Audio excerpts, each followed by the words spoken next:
కరుణామయ throughout world release December 23rd, 2026. Hero వచ్చి చైతన్య గారు, heroine వచ్చి శ్వేతశ్రీ, మిగిలిన తారాగణం ఉన్నారు.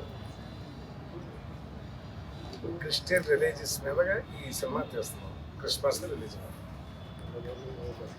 చేసిన పాత్రికేయ మిత్రులకి, ప్రింట్ మీడియాకి, ఎలక్ట్రానిక్ మీడియాకి అందరికీ నా వెల్కమ్, శుభాకాంక్షలు. Thank you so much. ముందుగా ఇక్కడికి వచ్చి మమ్మల్ని ఆస్వాదించి మా టీంని ఆస్వాదించిన శ్రీ శ్రీ శ్రీ పివి వినాయక్ గారికి నా హృదయపూర్వక ధన్యవాదాలు తెలియజేస్తూ ఉన్నాను. అట్లాగే శ్రీ బిఎన్ ఆదిత్య గారికి నా హృదయపూర్వక నమస్కారాలు తెలియజేస్తున్నాను. ముఖ్యంగా మా ఈ సినిమా కరుణామయ ఎంతో హృదయంతో కుటుంబ కథా చిత్రంగా దీన్ని మేము ఆన్ స్క్రీన్ మీదకి తీసుకొస్తూ ఉన్నాము. December 23న ప్రపంచవ్యాప్తంగా అన్ని భాషల్లో రిలీజ్ చేయడానికి మేము ప్రయత్నం చేస్తూ ఉన్నాం. మా ప్రొడ్యూసర్ గారు నన్ను నమ్మి నాకు ఈ కథను అప్పచెప్పి నా చేత ఈ సినిమా చేయిస్తున్నందుకు వారికి ఎల్లవేళలా నేను కృతజ్ఞతగా ఉంటాను.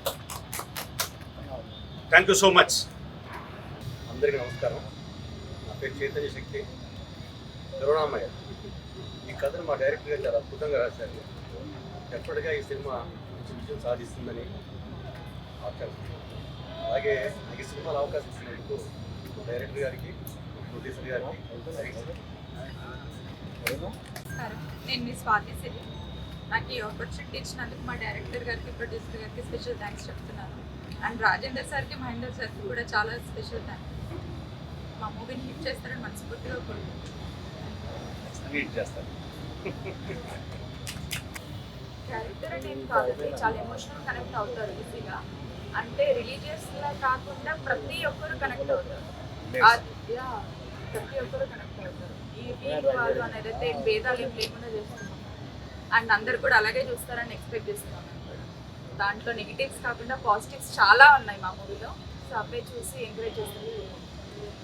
అదేంటి సార్, ఇప్పుడు ఉన్న జనరేషన్కి అంటే చాలా వరకు విభేదాలు జరుగుతున్నాయి. ఈ మూవీ ద్వారా ఏం చూపించాలనుకుంటారు?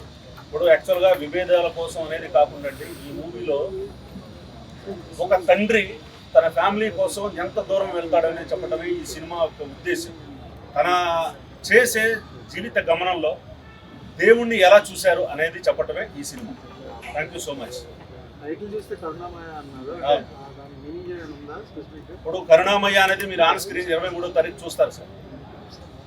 నేనేం చెప్పబోతున్నాను, ఏం చెప్తున్నాను, ఆ టైటిల్ ఎందుకు పెట్టాను అక్కడ, దానికి రీజన్ ఏంటి, దానికి వాల్యూషన్ ఏంటి, ఇవన్నీ ఆ రోజు మీరు ఆన్ స్క్రీన్ మీద అందరూ చూస్తారు. డేట్ అనౌన్స్మెంట్ కూడా పెట్టేశారు. ఈ మధ్యకాలంలో ఎక్కువ సినిమాలు సెన్సార్ ఆగుతున్నాయి అన్నమాట. సెన్సార్ కూడా రాకముందే మీరు డేట్ అనౌన్స్మెంట్ చేయడానికి కారణం సెన్సార్ పిలిచి మరీ చేయిస్తారు సార్. అంత గొప్పగా ఉంటుంది. ఒక్క చిన్న కట్టు కూడా లేకుండా చేయడానికి మేము ప్రయత్నం చేస్తాం. రెగ్యులర్గా ఆగస్టు, సెప్టెంబర్లో షూటింగ్ కంప్లీట్ చేసి పోస్ట్ ప్రొడక్షన్ కంప్లీట్ చేసుకొని 23కి on the date worldwide గా సినిమా రిలీజ్ చేస్తాం. 5 months ఉంది. 5 months కంప్లీట్ అయిపోతుంది. 5 months లో ఖచ్చితంగా కంప్లీట్ అవుతుంది సార్. రాత్రి పగలు 24 గంటలు 24 hours by 7 ఈ సినిమాని మేము కంప్లీట్ చేస్తాం. సో డేట్ చేంజ్ చేసుకునే అవకాశం అయితే రాదు సార్. మోస్ట్లీ డేట్ అనేది చేంజ్ అవ్వదు. అదే డేట్ లో మేము రిలీజ్ చేస్తాం. 25th క్రిస్మస్ కాబట్టి దాని సందర్భంగా రిలీజ్ చేద్దామన్నా? అట్లానే కాదు సార్, సినిమా అప్పటికి మోస్ట్లీ కంప్లీట్ అవుతుంది. ఆ డేట్ కి మేము అనుకున్నాము, ఆ డేట్ కి మేము రిలీజ్ చేస్తాం. ఇందులో హీరో గారి పాత్ర ఎలా ఉండబోతుంది? అంటే ఒక పాస్టర్ గారి పాత్రలో ఉంటుందా, లేకపోతే భక్తుడి పాత్రలో ఉంటుందా, ఏంటి? ఎలా ఈ పాత్రలు ఇవన్నీ ఏంటంటే మీకు ఇప్పుడు చెప్పడం నేను కరెక్ట్ కాదు. చూస్తే ఆ ఎమోషన్ని మీరు ఎలా జర్నీ చేస్తారో హీరోతో పాటు మీరు కూడా జర్నీ చేస్తారు. అంత గొప్పగా ఉంటుంది స్క్రిప్ట్. యాక్చువల్గా క్లాసిక్ సినిమా ఒకటి వచ్చింది కరుణామయుడు. అవును, అందులో యాక్చువల్గా మంచి పాత్ర కూడా ఉంటుంది. యేసు ప్రభు ఆయన పాత్ర వేషధారంలో కూడా నిజంగా ప్రభువుని చూసినట్టు అనిపిస్తుంది. అలా ఇందులో ప్రభువుని ఎవరైనా చూపిస్తారా, ఏంటి? అదేనండి, తెలుస్తుంది మీకు. ఇప్పుడు అన్నీ ఒక్కసారి నేను బయటికి చెప్పడం కరెక్ట్ కాదు. సో మీరు ఆన్ ది స్క్రీన్ మీరు ఖచ్చితంగా చూస్తారు. ఓకేనా?